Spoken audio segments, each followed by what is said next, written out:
ಸ್ನೇಹಿತರೆ, ರಾಜ್ಯದ ಜನತೆಗೆ ಗ್ಯಾರಂಟಿಯ ಒಂದು ಬರೆ ಬಿದ್ದಾಗಿದೆ. ಅದೇನಪ್ಪ ಅಂತಂದರೆ, ಈ ಗ್ಯಾರಂಟಿನೇ ಬೇಡ, ಇದನ್ನೆಲ್ಲ ನಿಲ್ಲಿಸ್ಬಿಡಿ ಅಂತೇಳಿ ಜನಗಳೇ ಅಂದರೆ ನಮ್ಮ ಮತದಾರರೇ ಬೇಡ ಅಂತೇಳಿ ಹೇಳ್ತಾ ಇದ್ದಾರೆ. ಏನಿದು ವಿಷಯ ಹೀಗೆ ಹೇಳ್ತಾ ಇದ್ದಾರೆ ಅಂತ ಅನ್ಕೊತಿದ್ದೀರಾ ವೀಕ್ಷಕರೇ? ಪೆಟ್ರೋಲ್ ಡೀಸೆಲ್ ದರ ಏರಿಕೆ ಆಗಿರೋದ್ರಿಂದ ಜನರು ಇದನ್ನೆಲ್ಲ ಕೇಳಿ ತತ್ತರಿಸಿ ಹೋಗಿದ್ದಾರೆ. ಲೋಕಸಭಾ ಚುನಾವಣೆ ಆಗೋಯ್ತು, ಆಮೇಲೆ ಈಗ ಗ್ಯಾರಂಟಿ ಯೋಜನೆ ನಿಲ್ಲಿಸ್ತಾರೆ, ಗೃಹಲಕ್ಷ್ಮಿ ಯೋಜನೆ, ಸ್ತ್ರೀಶಕ್ತಿ ಯೋಜನೆ ಮತ್ತು ಇದನ್ನೆಲ್ಲ ನಿಲ್ಲಿಸ್ತಾರೆ ಅಂತ ಅಂದ್ಕೊಂಡಿದ್ರಿ. ಇಲ್ಲ, ಸಿದ್ದರಾಮಯ್ಯನವರು ಖಂಡಿತವಾಗ್ಲೂ ಇದನ್ನ ಯಾವುದನ್ನು ನಿಲ್ಲಿಸಲ್ಲ, ನಾವು ಇದೆಲ್ಲ ಜನಗಳ ಏಳಿಗೆಗೋಸ್ಕರ ನಾವು ಮಾಡ್ತಾ ಇದ್ದೀವಿ ಅಂತ ಹೇಳಿದರು. ಜನರು ಕೂಡ ಖುಷಿ ಪಟ್ಟಿದ್ರು. ಆದರೆ ಈ ಗ್ಯಾರಂಟಿಯ ಬರೆ ಈಗ ನಮಗೆ ಬೀಳ್ತಾ ಇದೆ. ಪೆಟ್ರೋಲ್ ಮತ್ತು ಡೀಸೆಲ್ ಏರಿಕೆ ಮಾಡಿ ಪೆಟ್ರೋಲ್ಗೆ 3 ರೂಪಾಯಿ, ಡೀಸೆಲ್ಗೆ 3.5 ಏರಿಕೆ ಮಾಡಿದ್ದಾರೆ ರಾಜ್ಯ ಸರ್ಕಾರ. ಇದಕ್ಕೆಲ್ಲ ಕಾರಣ ರಾಜ್ಯ ಸರ್ಕಾರನೇ. ಏಕೆಂದರೆ ನಮಗೆ ಗ್ಯಾರಂಟಿ ಯೋಜನೆ ಕೊಡೋದಕ್ಕೆ ಅವ್ರಿಗೆ ಹಣದ ಕೊರತೆ ಇರೋದ್ರಿಂದ ಅವರು ನಮ್ಮ ಮೇಲೆ ನಮ್ಮಲ್ಲಿರೋ ಆದಾಯನ ತಗೊಳ್ತಾ ಇದ್ದಾರೆ. ಈ ಗ್ಯಾರಂಟಿ ಯೋಜನೆಗೆ ಬೇಕಾಗಂಥ ಟ್ಯಾಕ್ಸ್ನ ಅವರು ಜನರಿಂದಲೇ ತಗೊತಾರೆ. ಆದರೆ ನಮಗೆ ಅದು ಗೊತ್ತಾಗೋದಿಲ್ಲ.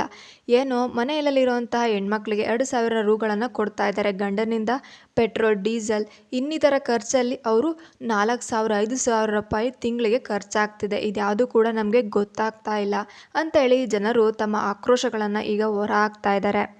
ಇನ್ನು ಬೇರೆ ಯಾವುದೇ ರಾಜ್ಯದಲ್ಲೂ ಕೂಡ ಇಷ್ಟೊಂದು ಈ ಮಟ್ಟಿಗೆ ನಮ್ಮ ಪೆಟ್ರೋಲ್ ಮತ್ತು ಡೀಸೆಲ್ ತೈಲ ಇಂಧನಗಳ ಬೆಲೆಗಳು ಏರಿಳಿತ ಆಗಿಲ್ಲ. ಆದರೆ ನಮ್ಮ ಕರ್ನಾಟಕ ರಾಜ್ಯದಲ್ಲಿ ಈ ಗ್ಯಾರಂಟಿ ಯೋಜನೆ ಅನ್ನೋದನ್ನ ತಂದಿದ್ದಾರೆ ಅಂತ ಖುಷಿ ಪಡೋ ಹೊತ್ತಿನಲ್ಲಿ ಈ ಒಂದು ಕಹಿ ಸುದ್ದಿನೂ ಕೂಡ ರಾಜ್ಯ ಸರ್ಕಾರ ಕೊಟ್ಟಿದೆ.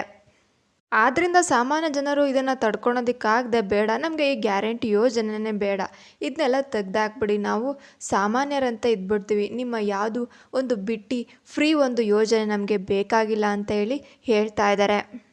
ಇನ್ನು ವೀಕ್ಷಕರೇ, ತೈಲ ಮಾರುಕಟ್ಟೆ ಅನ್ನೋ ಕಂಪ್ನಿನಲ್ಲಿ ಪ್ರತಿದಿನ ಬೆಳಗ್ಗೆ 6 ಗಂಟೆಗೆ ಹೊಸ ಭಾರತೀಯ ತೈಲ ಬೆಲೆಗಳನ್ನು ಬಿಡುಗಡೆ ಮಾಡ್ತಾ ಇದ್ದಾರೆ.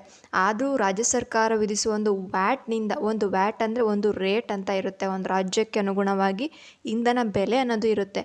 ಇನ್ನು ದೆಹಲಿ ಮುಖ್ಯವಾದಂಥ ಒಂದು ಪ್ರದೇಶ ಅಂತಂದರೆ ದೆಹಲಿ, ಮುಂಬೈ, ಕೋಲ್ಕತ್ತಾ, ಚೆನ್ನೈಯಲ್ಲಿ ಪೆಟ್ರೋಲ್ ಡೀಸೆಲ್ ಬೆಲೆ ಅನ್ನೋದು ಸ್ಥಿರವಾಗಿದೆ. ಇಷ್ಟೊಂದು ವೇರಿಯೇಷನ್ ಅನ್ನೋದು ಇಲ್ಲ.